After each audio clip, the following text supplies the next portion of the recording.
चरखी दादरी की जाट धर्मशाला में आयोजित कार्यकर्ता सम्मेलन में जजपा सुप्रीमो अजय चौटाला ने कहा कि चुनाव में हार जीत चलती रहती है।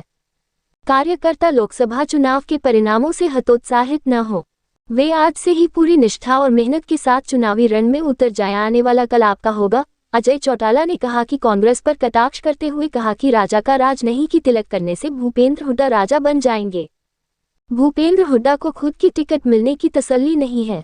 कांग्रेस में दावा करने वाले फेल हुए हैं। यही कारण है कि किरण श्रुति ने भी टिकट के दावे बहुत किए मगर अब भाजपा में चले गए। हरियाणा में कांग्रेस नेताओं पर ईडी की कार्रवाई को लेकर अजय चौटाला ने कहा कि गलत करने वालों पर ईडी की कार्रवाई सही है। कांग्रेसियों ने ऐसा किया है तो भुगतेंगे ही। अजय चौटाला ने विधानसभा में जजपा का किसी पार्टी के साथ गठबंधन के संकेत दिए और कहा कि राजनीति में संभावनाएं ही होती हैं। सम्मेलन में डिप्टी सीएम दुष्यंत चौटाला को लोकसभा चुनाव में हार की टीस दिखाई दी। कहा कि विरोधी दुष्प्रचार करने में कामयाब रहे तो हम हार गए। अब दोबारा मजबूती से कार्यकर्ताओं की बदौलत रण में उतरेंगे और मात्र 95 दिनों में कार्यकर्ताओं की मेहनत की सरकार बनाने में कामयाब होंगे। कहीं हार का विश्लेषण किया है,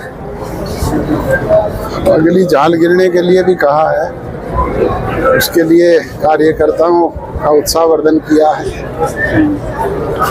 तो क्या कहेंगे लोकसभा चुनाव के बाद में विधानसभा चुनाव की कैसी तैयारियां चल रही हैं? हम अपना काम कर रहे हैं निरंतर।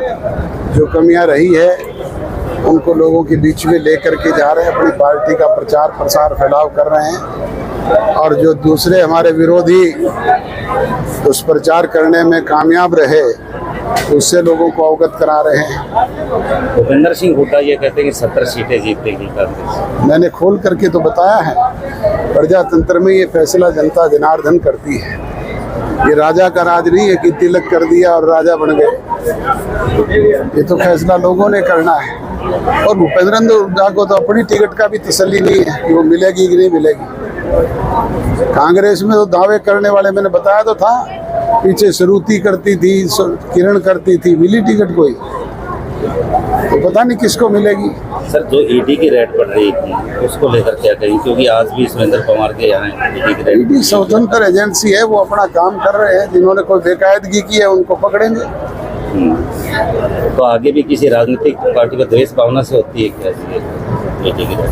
मैंने कहा ना कि ईडी एक स्वतंत्र एजेंसी है, वो अपना काम करती है, वो कर रहे हैं। तो आगामी विधानसभा चुनाव में किसी से गठबंधन करेंगे या? अभी चुनाव घोषित करवाओ, समय पड़ा है, सबसे पहले आपको ही बताएंगे। कहीं ना कहीं अपार संभावनाएं तो राजनीति में छुपी रहती है।